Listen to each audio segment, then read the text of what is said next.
सुदामा जैसे ब्राह्मण के ऊपर भगवान ने कृपा की। सुदामा भगवान के सखा हैं।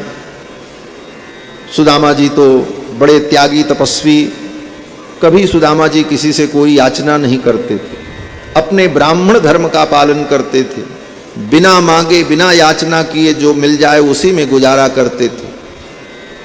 पढ़ाते थे दिन भर, विद्यार्थियों को अध्ययन कराते थे, लेकिन कभी किसी विद्यार्थी से वो दक्षिणा नहीं लेते थे। जो ब्राह्मण विद्या दान करके उसके बदले में दक्षिणा लेता है वह ब्राह्मण पतित हो जाता है। श्री मनु जी महाराज ने मनु स्मृति में लिखा है। इसलिए आज भी वेद विद्या और पौराणिक विद्याएं जो हैं, इन विद्याओं को पढ़ाने वाले विद्वान आज भी फीस नहीं लेते। विद्यार्थियों से कोई शुल्क नहीं लिया जाता, निःशुल्क शिक्षा दी जाती, क्योंकि विद्या का विक्रय करना, विद्या को बेचना महा अपराध माना गया। और जब व्यक्ति विद्या को बेचेगा, पैसा लेकर के पढ़ाएगा, इसका मतलब है कि वह पढ़ाने वाला गुरु नहीं है। क्या है? बोले वो नौकर है। जैसे नौकर पैसा लेकर के काम करता है, उसी प्रकार पैसा लेकर के वो पढ़ा रहा है, तो पढ़ाने वाला गुरु नहीं होगा, नौकर होगा। और नौकर से पढ़ी गई विद्या तुमको नौकरी करा सकती है, इससे ज्यादा कुछ नहीं करा सकती। नौकर से पढ़ी गई विद्या व्यक्ति को नौकरी तक सीमित करती है, और गुरु से पढ़ी गई विद्या उसको जगत गुरु बना देती है। कृष्णम वंदे जगत गुरु। भगवान गोविंद ने गुरु से पढ़ा, इसलिए कृष्णम वंदे जगत गुरुम। आज जितने जगत गुरु हैं दुनिया में, धर्माचार्य हैं, वो किसी नौकर से नहीं पढ़े हैं, गुरुओं से पढ़े हैं, इसलिए जगत गुरु। और नौकर से पढ़ने के बाद व्यक्ति नौकरी कर सकता है, बड़े बड़े पद पा सकता है, लेकिन गुरुत्व तो उसके अंदर नहीं आ सकता। गुरुत्व तो तभी आएगा जब वह गुरु के चरणों में बैठकर गुरु की सेवा करके विद्या प्राप्त करेगा। गुरु शुश्रूषया विद्या पुष्कलेन धनेन वा अथवा विद्या विद्या चतुर्थम नोपलभ्यते। इन तीनों साधनों में गुरु शुश्रूषया विद्या, गुरु की शुश्रूषा से ही विद्या प्राप्त होती है। महाराज सुदामा जी महाराज ऐसे ही ब्राह्मण थे, किसी से कुछ नहीं लेते, केवल सवेरे से शाम तक पढ़ाते थे, अध्यापन करते थे। और ब्राह्मण का ये परम धर्म है, अध्यापनम ब्रह्मयज्ञम पितृयज्ञस्तु तर्पणम। अध्यापन करना, पढ़ाना, ये ब्रह्म यज्ञ है। और ब्रह्मचर्य व्रत पूरा होने के बाद, समावर्तन हो जाने के बाद गृहस्थ धर्म में आकर के ब्राह्मण का ये परम कर्तव्य होता है कि वो पढ़ावे। ब्राह्मण का काम ही है पढ़ाना, अध्यापन करना, ये उसका परम धर्म है। सुदामा जी भी यही करते थे। श्रद्धा से कोई कुछ दे तो उसे स्वीकार कर लेते थे, और उसी से जीवन यापन चलता था। कभी कोई कामना नहीं थी। एक दिन पत्नी ने कहा, आपको कुछ नहीं चाहिए, हमको कुछ नहीं चाहिए, लेकिन ये छोटे छोटे बच्चे जो हमारे हैं, ये भूखे बिलखते हैं, रोते हैं, मुझे देखा नहीं जाता, मैं मां हूं, आप कुछ करो। सुदामा जी ने कहा, मैं क्या करूं? खेती कर नहीं सकता। ब्राह्मण खेती करे तो उसको पाप लगता है, लिखा है। जो ब्राह्मण हल की मुठिया पकड़ ले, उस ब्राह्मण का छुआ पानी नहीं पीना चाहिए, लिखा है। पढ़ लेना शास्त्रों को। ब्राह्मण कभी हल नहीं चलाता, व्यापार नहीं कर सकता, वो राजा नहीं बन सकता, वो नौकरी नहीं कर सकता। केवल एक काम करे, पढ़े और पढ़ावे। श्रद्धा से कोई कुछ दे तो उससे जीवन यापन करे, और अगर उतने में संतोष नहीं है तो जाकर के भीख मांग ले। ब्राह्मण का धन केवल भिक्षा। इतना तपोमय जीवन ब्राह्मण का होता है। लोग कहते हैं ब्राह्मणों ने अपने लिए सब कुछ लिख लिया शास्त्र में। आजकल यही आरोप लगता है ना कि ब्राह्मणों ने अपने लिए सब शास्त्र में अच्छी अच्छी बात लिख ली। विचार करना क्या लिखा। तुमको राज्य दिया, तुमको व्यापार दिया, तुमको दुनिया के सारे काम दिए, सारे पद प्रतिष्ठाएं दी, अपने क्या लिया? बोले अपने जंगल में रहने का स्थान लिया और भीख मांगने की व्यवस्था ली। इससे ज्यादा क्या लिया ब्राह्मण? और उसके बाद दिया क्या समाज को? बोले समाज को वेद शास्त्र पुराण रामायण गीता वेद विज्ञान सब कुछ ब्राह्मणों ने समाज को प्रदान किया उनके कल्याण के लिए, और जीवन भर ब्राह्मण तप ही करता रहा। उसके बाद भी वो गालियां ही सुनता रहा। राक्षसों ने उसे सताया, दुष्टों ने सताया, और आज भी वो गाली ही सुनते।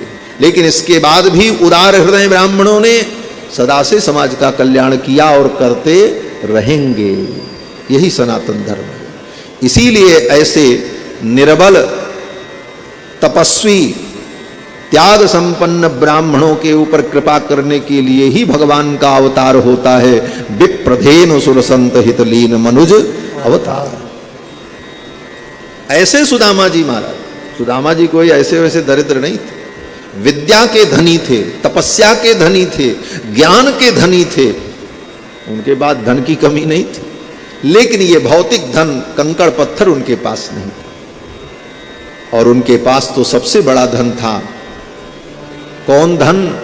बोले सारे धन की अधिष्ठात्री लक्ष्मी भी जिसको अपना धन समझती है। सारे धन की अधिष्ठात्री कौन है? बोले लक्ष्मी। और लक्ष्मी भी जिसको अपना धन समझती है वो कौन? बोले वो भगवान, वो परम धन है। कह श्री श्रिय परम सत्व समाश्रय कह पुंडरी कनयन पुरुषोत्तम। ऐसे परम धन भगवान ही जिनके धन है। ऐसे सुदामा जी महाराज, पत्नी ने कहा आप कुछ मत मांगो, लेकिन एक बार अपने मित्र कृष्ण के यहां चले जाओ। बोले मैं मांगने नहीं जाऊंगा। बोले मांगना मत, केवल चले जाओ बस। कृष्ण बड़े उदार हैं, बिना मांगे वो दे देंगे।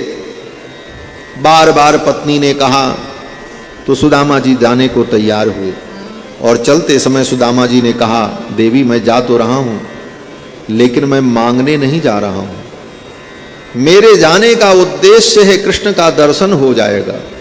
अयम ही परमो लाभो उत्तम श्लोक दर्शनम। उत्तम श्लोक भगवान कृष्ण का दर्शन हो जाएगा बस। वो देंगे नहीं देंगे वो अलग विषय है, उनका दर्शन मुझे हो जाएगा। इस भाव से सुदामा जी चले। सुदामा जी ने कहा खाली हाथ जाना ठीक नहीं, क्या लेकर के जाएं, मित्र के यहां जा रहे। पत्नी ने देखा बड़े मुश्किल से तो तैयार हुए थे, अब इनकी यात्रा फिर कैंसिल हो जाएगी। सुदामा की पत्नी ने पड़ोस में जाकर के 4 मुट्ठी चावल मांगा। भीख नहीं मांगा, उधार मांगा। भीख मांगना होता तो पहले न मांग लेती, तो सुदामा को भेजने की जरूरत ही क्यों पड़ती। उधार मांगा कि दे दो, मेरे यहां आएगा तो मैं वापस कर दूं। और 4 मुट्ठी चावल मांग करके ले आई। याचित्वा चतुरो मुष्टि। और वो 4 मुट्ठी चावल पुराने कपड़े में बांध करके सुदामा जी को दिया। सुदामा जी लेकर के चले, द्वारकापुरी पहुंचे हैं। भगवान को सब कुछ मालूम है, भगवान सर्वज्ञ हैं। सुदामा जी आ रहे हैं, स्वागत की सारी तैयारी भई। सुदामा जी प्रथम ड्योढ़ी पर जब पहुंचे, भगवान महल से निकल करके दौड़ पड़े। स्वयं दौड़ करके नंगे पांव जाकर सुदामा जी का स्वागत करते हैं। हृदय से लगाया और हृदय से लगा करके बहुत देर तक लिपटे रहे। भगवान सुदामा जी को नहीं छोड़ते, सुदामा भगवान को नहीं छोड़ते। इस दृश्य को देख करके द्वारिका के लोग भाव विभोर हो गए। बहुत देर तक एक दूसरे को नहीं छोड़ रहे, लेकिन फिर छोड़ा। कैसे छोड़ा? बोले दोनों के मन में अलग अलग भाव आए। इस भाव का चिंतन श्री प्रियादास जी महाराज ने भक्तमाल में सुदामा जी के चरित्र में वर्णन किया है कि जब भगवान ने सुदामा जी को कस करके पकड़ा तो थोड़ी देर बाद भगवान के मन में भाव आया कि ये सुदामा इतना दुबला पतला ब्राह्मण है, कमजोर है, और मैंने कस करके इसको पकड़ रखा है। कहीं इसकी कोई हड्डी क्रैक हो गई तब क्या होगा, कोई हड्डी टूट गई तो क्या होगा। और सुदामा जी ने सोचा कि ये इतने सुकुमार हैं, इतने कोमल हैं, मेरे शरीर में तो केवल हड्डियां ही हड्डियां हैं, इनके शरीर में गड़ रही होंगी, इनको पीड़ा दे रही होंगी। इसलिए सुदामा जी भी अलग हो गए और भगवान भी अलग हो गए। आई दुबराई सुधी मिलन छोड़ाई ताते, आई दुबराई सुधी मिलन छोड़ाई ताते, आने चले रानी पग कोई भागे जागे है, आने चले रानी पग कोई भाग जाए हैं, आने चले रानी पग कोई भाग जागे हैं। आई दुबराई सुधि ताने मिलन छुड़ाई। प्रियादास जी कहते हैं कि दुबराई की सुध आई तो मिलन छूटा। फिर भगवान ले गए सुदामा जी को और अपने पर्यंक पर बैठाया। जिस पलंग पर भगवान बैठते थे उसी पर्यंक पर बैठाया सुदामा जी को। सुदामा जी को पर्यंक पर बैठाया, स्वागत हुआ। चांदी की परात में, सोने की परात में सुदामा जी का चरण धोया, पूजन किया, वंदन किया। और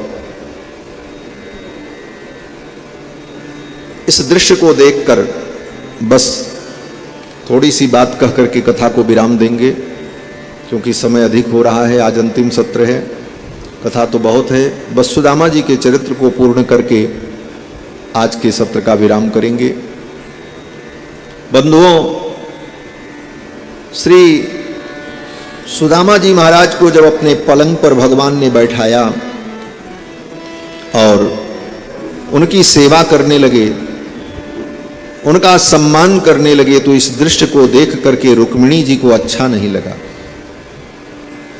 रुक्मिणी जी को अच्छा नहीं लगा कि कहां से इस दरिद्र को लाकर, गंदे मैले कुचैले व्यक्ति को लाकर के मेरे बिस्तर पर बैठा दिया। भगवती रुक्मिणी का जो निज पर्यंक, उस पर्यंक पर सुदामा जी को बैठाया था। मित्रता हो तो ऐसी मित्रता, ये नहीं कि मित्र आए तो उनको बाहर ही कमरे में बैठाकर चाय पिला करके वहीं से विदा कर दिया। मित्र तो वो है जो तुम्हारे अंतरंग से अंतरंग रहस्य को जानता हो और कहीं भी जिससे कोई दुराव और छिपाव न हो, वो मित्र है। वहां मैत्री भाव होता है। ये भगवान से सीखो। भगवान ने सुदामा जी को ले जाकर के अपने अंतःपुर में, अपने निज महल में, जिस पलंग पर रुक्मिणी जी शयन करती थीं और भगवान शयन करते थे, उस पलंग पर बैठा है। रुक्मिणी जी को अच्छा नहीं लगा, ये मैला कुचैला शरीर से दुर्गंध आ रही और ला करके मेरे बिस्तर पर बैठा दिया। रुक्मिणी जी नाक सिकोड़ने लगी। भगवान समझ गए, भगवान को अच्छा नहीं लगा। भगवान ने एक बार रुक्मिणी जी की ओर देखा गंभीर नेत्र में और सिर घुमा लिया। रुक्मिणी जी भगवान के इशारे को समझ गए। कहते हैं ना कि अगर आंखों की भाषा व्यक्ति समझ ले तो बोलने की जरूरत नहीं पड़ती। भगवान के भाव को रुक्मिणी जी समझ गईं और भगवान क्या कहना चाहते थे। भगवान ने इशारे इशारे में रुक्मिणी जी से कहा, रुक्मिणी, आज मैं एक ब्राह्मण का चरण वंदन कर रहा हूं, एक ब्राह्मण तपस्वी का पूजन कर रहा हूं, तो तुम्हें बुरा लग रहा है? तुम्हें राजरानी, पटरानी, पट्टमहिषी होने का गर्व है कि तुम द्वारिका की पटरानी हो? वो दिन भूल गई कि तुम्हारे पत्र को लेकर के आने वाला भी एक ब्राह्मण ही था। अगर तुम्हारे भाई को पता चल जाता तो उसके टुकड़े टुकड़े हो जाते, लेकिन उस ब्राह्मण ने अपने जीवन की बाजी लगा करके तुम्हारा पत्र मेरे तक पहुंचाया। तब आज तुम द्वारिका की पटरानी हो, नहीं तो तुम यहां की नौकरानी भी नहीं हो सकती थी। और आज मैं एक ब्राह्मण का आदर कर रहा हूं तो तुम्हें बुरा लग रहा। ये ब्राह्मण का ही प्रसाद है कि आज तुम यहां की पटरानी हो और पट्टमहिषी हो। ये सारे भाव नेत्रों की भाषा में भगवान ने जब रुक्मिणी से कहा, रुक्मिणी जी लज्जित हो गई और उनको अपने चिंतन पर, अपने भाव पर पश्चाताप हुआ। फिर तो रुक्मिणी जी स्वयं दौड़ दौड़ करके सेवा करने लगी, सारी वस्तुएं ला करके देने लगी और भगवान ने सुदामा जी का आतिथ्य किया है, पूजन किया है। जब पूजन संपन्न हो गया तो भगवान ने सुदामा जी से कहा, मित्र, गुरुकुल से जाने के बाद आपने शादी की, विवाह किया? तो सुदामा जी ने कहा, हाँ कृष्ण, विवाह मैंने किया। मेरी पत्नी बड़ी सुशीला है, बड़ी अच्छी है, बड़ी ही सेवा परायणा है। बड़ी प्रशंसा की सुदामा जी ने अपनी पत्नी सुशीला की। सुनने वालों को लगा कि ये सुदामा जी इतने बड़े विरक्त महात्मा होकर के अपने पत्नी की इतनी प्रशंसा कर रहे हैं, क्या बात। लेकिन सुदामा जी की प्रशंसा का भाव भिन्न था।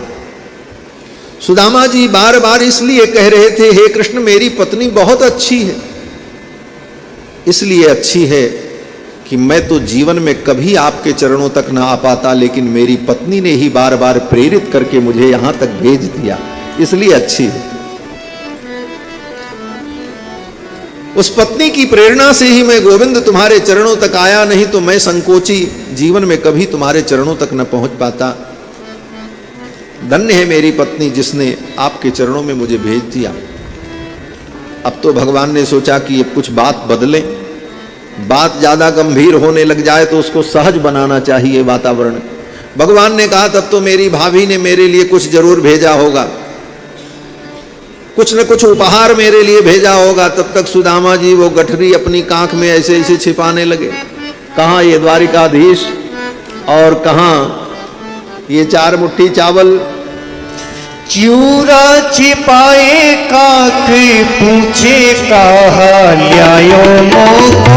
चूरा छिपाए काख पूछे कहा ल्यायो मोको। अति सकुचाए भूमि तके मृग भिंजे है। अति सकुचाए भूमि तके मृग भिंजे है। खेच लई काठ मूठी एक मुख मांझे दई। खेच लई काठ मूठी एक मुख मांझे दई। दूसरी हुलित स्वाद पाई आप लीजे है। दूसरी हुलित स्वाद पाई आप लीजे। सुदामा जी ने वो चिवड़ा की गठरी कांख में दबाई, भगवान ने देख लिया। भगवान ने कहा, छिपाओ मत मित्र, मेरी भाभी ने भेजा है। ऐसा कह करके भगवान ने गठरी को खींचा। सुदामा जी अपनी तरफ खींच रहे थे, भगवान अपनी तरफ खींचे और इसी खींचातानी में वो गठरी फट गई। महाराज पुराने कपड़े में बंधी थी। सारा चावल बिखर गया फर्श पर, उसी फर्श पर जहां पर लोग आ रहे थे, जा रहे थे। फर्श पर वो चावल बिखर गया। भगवान टूट पड़े। जैसे जन्म जन्मांतर का भूखा व्यक्ति अन्न को देखकर टूट पड़े, उसी प्रकार भगवान उस अन्न पर टूट पड़े, लेट गए महाराज।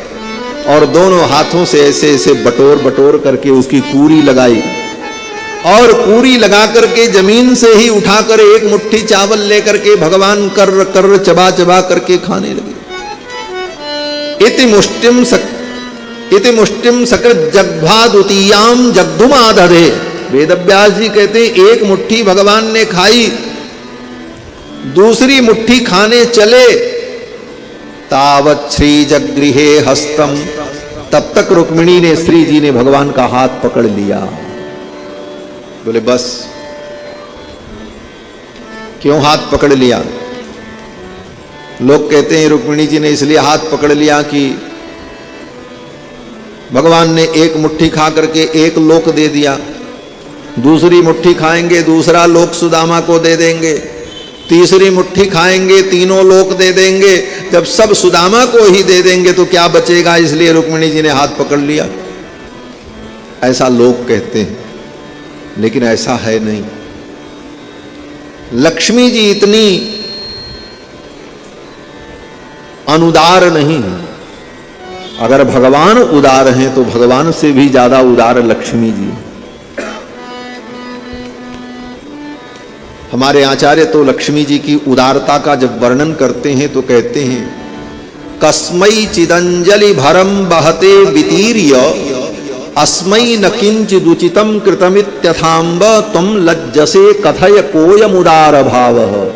श्री पराशर भट्टर आचार्य श्री गुणरत्न कोश ग्रंथ में श्री जी के गुणों का जब वर्णन करते हैं तो कहते हैं कि ऐश्वर्यमक्षर गतिम परमम पदम वा कस्मै चिदंजलि भरम बहते वितीर्य। एक बार भगवती लक्ष्मी को कोई प्रणाम कर ले तो लक्ष्मी जी उसके लिए ऐश्वर्यमक्षर गतिम परमम पदम वा, ऐश्वर्य अक्षर गति परम पद वैकुंठ सब कुछ दे देती हैं। ऐश्वर्यमक्षर गतिम परमम पदम वा कस्मै चिदंजलि भरम बहते वितीर्य, अपने अंजलि में भर करके उझलने लगती हैं। लो ले जाओ, कितना लोगे। इतना करने के बाद भी अस्मै न किंचिदुचितम, इसके लिए मैंने उचित नहीं किया, मुझे और देना चाहिए था। इतना देने के बाद भी लक्ष्मी के हृदय में चिंतन क्या होता है कि अस्मै न किंचिदुचितम कृतमित्यथांब त्वं लज्जसे कथय कोयमुदार भाव। प्रश्न करते हैं कि इतना देने के बाद भी आपको लज्जा होती है कि मैंने इसको कुछ दिया ही नहीं। ऐसा औदार्य किसके अंदर होगा, ऐसी उदारता किसके अंदर होती। तो ऐसी उदारता तो लक्ष्मी जी में, और वही लक्ष्मी जी रुक्मिणी है। राघवत्वे भवत सीता रुक्मिणी कृष्ण जन्मनि। तो रुक्मिणी जी भगवान का हाथ इसलिए पकड़ लें कि भगवान किसी को कुछ न दें, ऐसा तो हो नहीं सकता। बोले तब क्यों हाथ पकड़ा। वेदव्यास जी तो लिखते हैं कि तावत् श्री जगृहे हस्तम। तो संतों का भाव है कि रुक्मिणी जी ने इसलिए हाथ पकड़ा। रुक्मिणी जी ने कहा, हे नाथ, ये सुदामा जी के घर से जो चावल आया है ना, ये संत का आशीर्वाद है, एक ब्राह्मण की तपस्या का प्रसाद है। और एक मुट्ठी तो आपने अकेले खा लिया, और आपके पीछे 16,108 रानियां हैं। इतना तो छोड़ दो, कम से कम एक एक चावल तो हम लोगों को हिस्से में भी तो मिल जाए, हम भी इस महात्मा का प्रसाद प्राप्त कर लें, आशीर्वाद प्राप्त कर लें। इस भाव से रुक्मिणी जी ने भगवान के हाथ को पकड़ा, और फिर भगवान समझ गए, भगवान ने छोड़ दिया। बचे हुए तंडुल को, चावल को उठा करके रुक्मिणी जी ने अपने आंचल में रखा, और एक एक चावल का कण 16,108 भगवान की पत्नियों को सबको दिया है। और सब ने सुदामा जी के द्वारा लाए गए उस प्रसाद को, आशीर्वाद को ग्रहण किया, और सब ने कृपा की। सुदामा जी के घर अपूर्व संपत्ति प्रकट हो गई। दूसरे दिन ही सुदामा जी को भगवान ने विदा कर दी। एक दिन सुदामा जी रुके, दूसरे दिन विदा। और विदाई करते समय सुदामा जी को भगवान ने एक फूटी कौड़ी भी नहीं दी अपने तरफ से। एक फूटी कौड़ी नहीं, एक धोती नहीं, एक लिफाफा नहीं, कुछ नहीं। लोग कहते हैं महाराज अब जा रहे हैं, लिफाफा मिले, लेकिन लिफाफा नहीं दिया महाराज। हाँ, न लिफाफा, न कौड़ी, न कपड़ा, न वस्त्र, कुछ नहीं। जैसे सुदामा जी आए थे, खूब सेवा किया, भोजन कराया, प्रसाद पवाया, आतिथ्य किया, सम्मान किया, दरवाजे तक पहुंचाने आए। लेकिन सुदामा जी जो धोती पहन करके आए थे, धोती फटी सी लटी दुपट्टी, वही धोती पहन करके सुदामा जी विदा हुए। दिया कुछ नहीं भगवान। क्यों नहीं दिया। भगवान ने सोचा मैं अपने मित्र को कुछ दूंगा तो मेरे मित्र को संकोच होगा लेने में। मैं मित्र को कोई वस्तु दूं, मैं ही अपने आप को अपने मित्र को दे डालूं।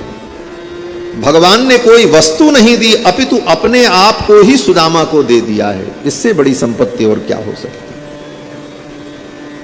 ये भगवान का सर्वस्व है। वाल्मीकि रामायण में पढ़ना, हनुमान जी महाराज जब लंका से आए जानकी जी का पता लगा करके, तो हनुमान जी के ऊपर प्रसन्न होकर भगवान ने कहा, हनुमान तुमने ये समाचार सुनाया है, इसके बदले में मैं तुम्हें कुछ नहीं दे पाऊंगा। तुम्हारे इस ऋण से मैं कभी उऋण नहीं हो पाऊंगा। प्रत्युपकार करूं का तोरा, सन्मुख होए न सकत मन मोरा। मैं तुम्हें क्या दूं। लेकिन हे हनुमान, आज मैं तुमको अपना सर्वस्व दे रहा हूं। हनुमान जी ने पूछा, आपका सर्वस्व क्या है? भगवान ने कहा, मैं अपने आप को ही तुम्हें दे रहा हूं। एस सर्वस्व भूतों में परिस्वंगो हनुमतः।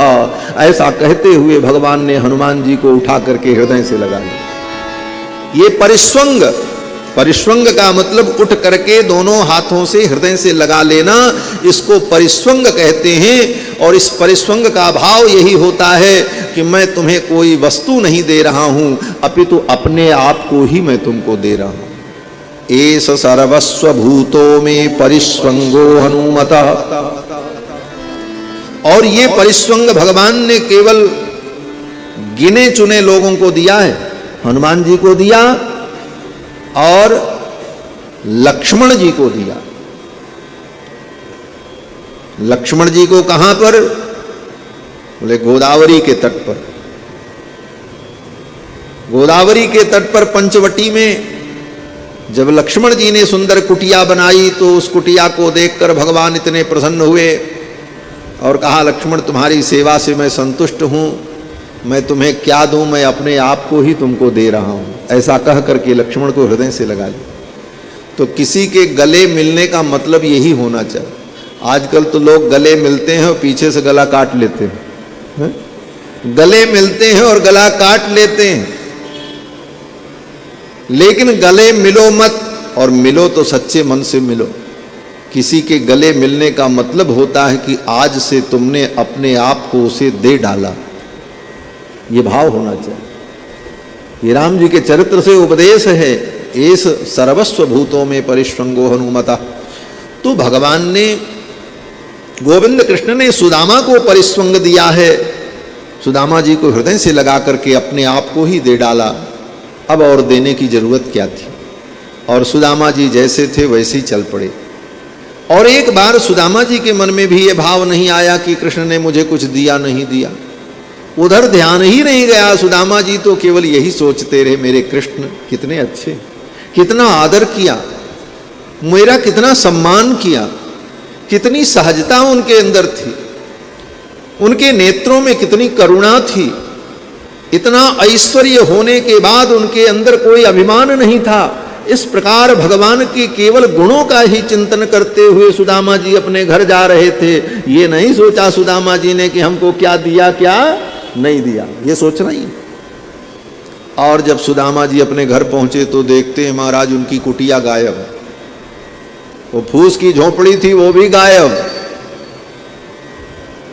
सुदामा जी ने सोचा ये क्या हुआ, और जहां उनकी फूस की झोपड़ी थी वहां सुंदर महल बनकर के खड़ा था। सुदामा जी तो डर गए, लगता है किसी बिल्डर ने हमारी जमीन पर बिल्डिंग बना दिया आकर के, अब मैं क्या करूं, मेरी तो कुटिया भी चली गई। लेकिन जब सुदामा जी और आगे बढ़े तो देखते क्या है, उस महल के अंदर से सुदामा जी की घरवाली